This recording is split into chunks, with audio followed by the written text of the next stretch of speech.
इसलिए ये सब बोध सत्संग के द्वारा होता है। इसीलिए भगवान राम ने भी माता सबरी के यहाँ जाकर के नवधा भक्ति के निरूपण में प्रथम बात यही कही कि प्रथम भगत संतन कर संगा, ये प्रथम भक्ति संतों का संग है। इसलिए सत्संग के द्वारा मोह की निवृत्ति, दूसरी बात प्रेम में प्रवृत्ति होती है, अनुराग में प्रवृत्ति होती है, चित्त जो होता है शुद्ध होता है। जो चित्त में संस्कार भरे हैं, जो मल उसमें भरा हुआ है, विषयों के संसार के चिंतन से मल बनता है, वो चित्त में जमा होता है। और उसके बाद में इसीलिए चित्त एक ऐसा स्थल है जिसमें मन एकाग्र होकर स्थिर होता है। क्योंकि चित्त में मल भरा है, संस्कार भरे हैं और इसके बाद में वृत्ति रहती है। ये तीन चीजें चित्त में निवास करती है। ये साधना का विषय है। तो होता यह है कि विषयों के चिंतन से, व्यर्थ के चिंतन से मल बनता है और चित्त में जमा होता है और सारे संस्कार चित्त में भरे रहते हैं और विषयाकार वृत्ति चित्त में रहती है। ये तीन चित्त में रहते हैं। तो मन का स्थान चित्त है। जब चित्त विषयाकार वृत्ति से खाली हो, मल से खाली हो और इसके अतिरिक्त गलत कुसंस्कारों से खाली हो, तो चित्त में मन एकाग्र होता, उसी का नाम एकाग्रता है। इसीलिए जब मन एकाग्र होता है तो व्यक्ति तन्मय हो जाता है, शांत हो जाता है और मन चंचल नहीं रहता। फिर वह व्यक्ति एकाग्र होने के बाद में एकाग्रता बढ़ती चली जाती है परमात्मा के चरणों में। और दूसरी बात है, आनंद सुख शांति का साम्राज्य अपने आप प्रकट हो जाता है, उसमें तन्मय होकर के निवास करता है और जगत की अपेक्षा नहीं रह जाती। जो वस्तु मिलती उसके प्रति आसक्ति नहीं रहती, उसके उपभोग में उसको आसक्ति बिल्कुल नहीं रहती और संतुष्ट हो जाता है बहुत जल्दी, सतत संतुष्ट रहता है। इसलिए गीता में कहा संतुष्टा सततम योगी यतात्मा दृढ़ निश्चया। इसलिए दृढ़ निश्चयी जो होता है वही संतुष्ट रह सकता है। संतुष्ट व्यक्ति जो होता है असंतुष्ट नहीं होता, विवेकी अविवेकी नहीं होता है। विवेक उत्पन्न होने के बाद में अविवेक नहीं होता है। उसके बाद में अपने आप विवेक होने पर मोह की निवृत्ति हो गई। हो ये विवेक मोह भ्रम भागा, तब रघुनाथ चरण अनुरागा। ओ मिलहिल रघुपति बिनु अनुरागा, अकिए कोटि जप ज्ञान विरागा। बिनु सत्संगन हरि कथा, तेहि बिनु मोहन भाग। मोह गए बिनु राम पदो, कोई न दिवे अनुराग। अनुराग का फल परमात्मा दर्शन है। ओ मिलहिन रघुपति बिनु अनुराग। भगवान मिल जाते हैं, भगवान प्रकट हो जाते हैं, साकार रूप में परमात्मा प्रकट हो जाता है। और इसके अतिरिक्त निर्गुण रूप में भी प्रकाश, सर्वत्र परमात्मा का दर्शन होता है। सब में भगवान का दर्शन होता है। किसी परिस्थिति के अधीन नहीं रहता, संसार के अधीन नहीं रहता, क्योंकि मोह अहंकार की निवृत्ति हो जाती है, प्रेम की प्रवृत्ति हो जाती है और प्राणी मात्र से प्रेम हो जाता है। इसीलिए गोस्वामी कहते हैं, सिया राम में सब जानी कम प्रणाम जो जुग पाए। इसलिए सारे जगत को ईश्वर का स्वरूप जो है, ब्रह्म का स्वरूप मान करके बार बार प्रणाम करता है। इसलिए जीवन में सत्संग की कितनी बड़ी आवश्यकता है और सत्संग के द्वारा ही व्यक्ति जीवन में प्रकाश की ओर चलता है और अंधकार अपने आप छूट जाता। अंधकार ठोस नहीं है, प्रकाश परमात्मा का स्वरूप है, परमात्मा प्रकाश सत स्वरूप है। सब कर परम प्रकाशक जोई और राम अनादि अवधपति सोई। भगवान परम प्रकाश स्वरूप है। वो परमात्मा जो है निर्गुण निराकार जो है वो सगुण साकार के रूप में प्रकट हो जाता है। निर्गुण है वो व्याप्त है, एक एक क्रम में व्याप्त है और फिर इतना समर्थ है वो परमात्मा कि वो अंग साकार नहीं है, वो साकार रूप नहीं धारण किए हुए है, तब भी परमात्मा समर्थ है को हर कार्य करता है।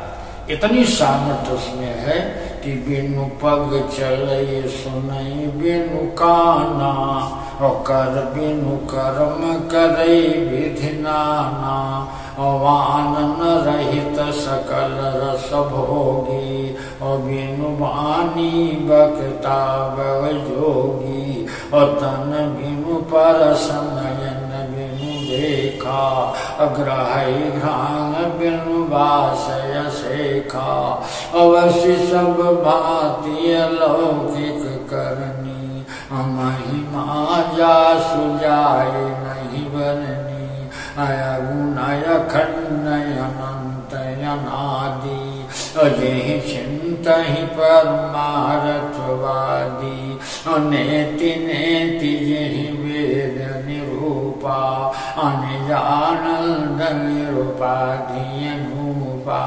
अवैस प्रभु सेवक बसय हई अभगति हेतु लीला तनु गई व्यापक ब्रह्म निरंजना अनिर्गुण विगत विनोद असोवज प्रेम भगति बस कौशल्या की गोद। वह निर्गुण निराकार परमात्मा जो है साकार होकर के वो जो है माँ कौशल्या के गोद में आ गया। जो निर्गुण है, जो इतना समर्थवान है कि निराकार है, तब भी जो है हर काम उसका हो रहा है, वो प्रेम के वशीभूत हो करके साकार बन करके सामने प्रकट हो जाता है। अनंत काल के लिए फिर संबंध बना रहता है।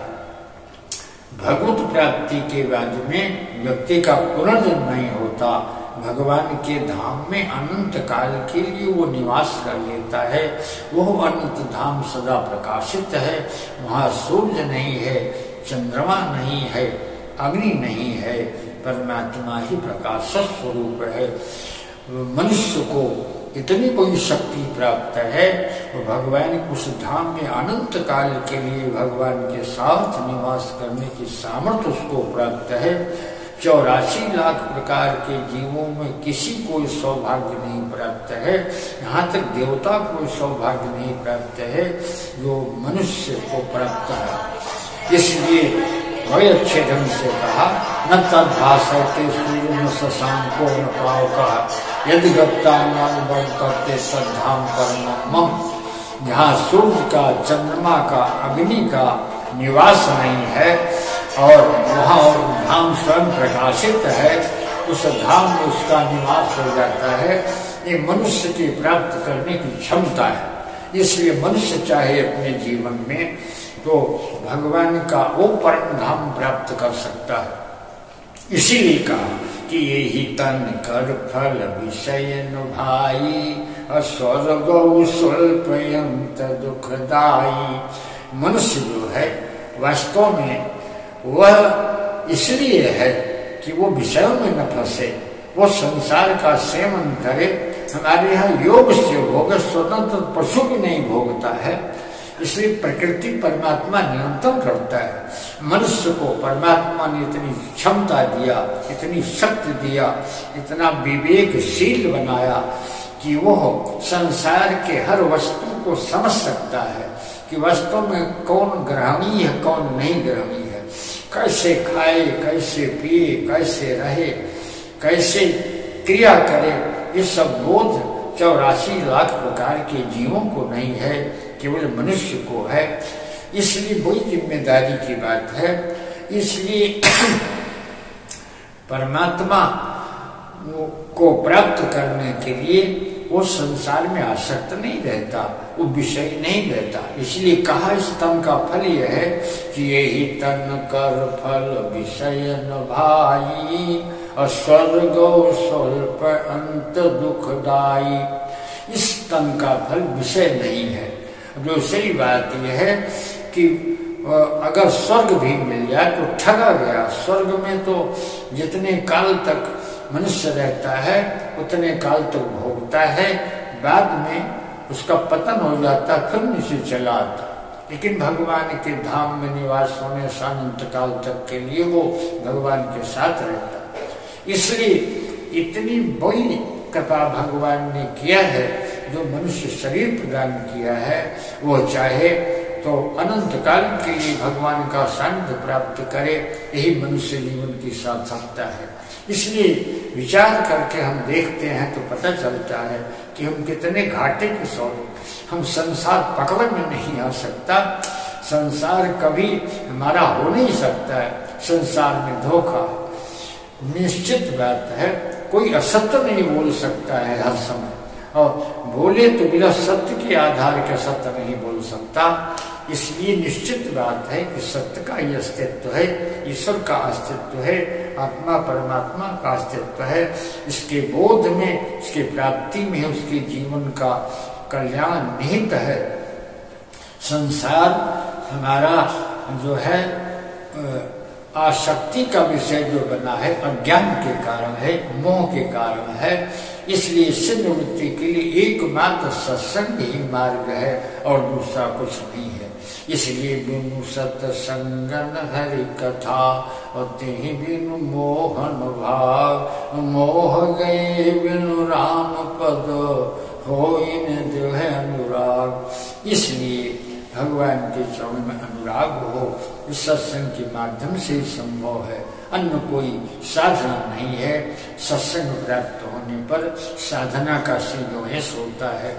इसके बाद में उसको ये बोध होता है कि वास्तव में भजन क्या है और धर्म क्या है, और वास्तव में धर्म का आचरण क्या है।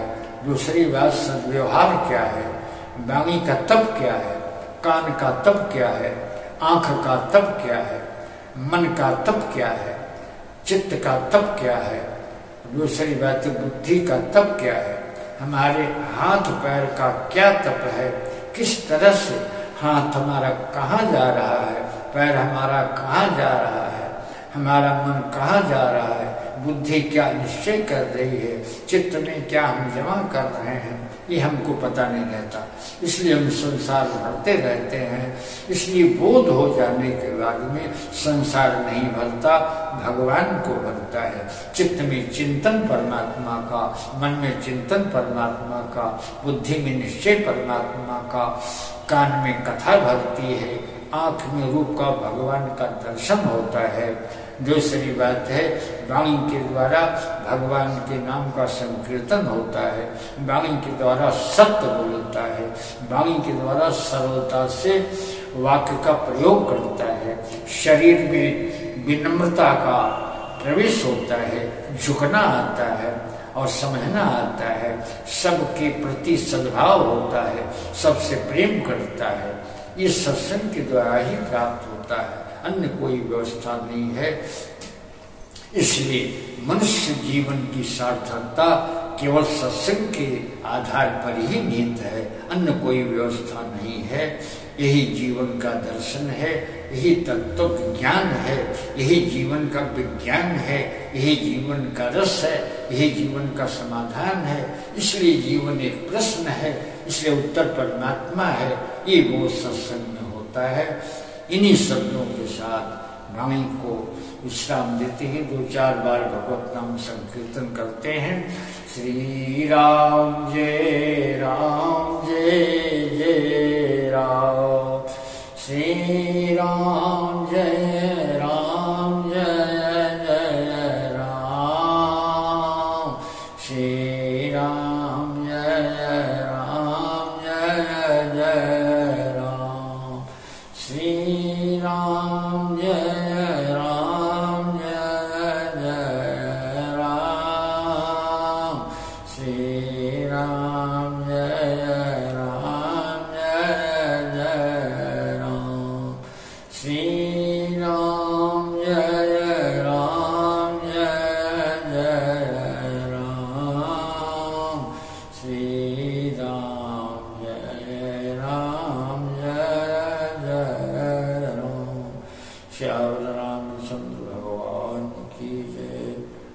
सुतं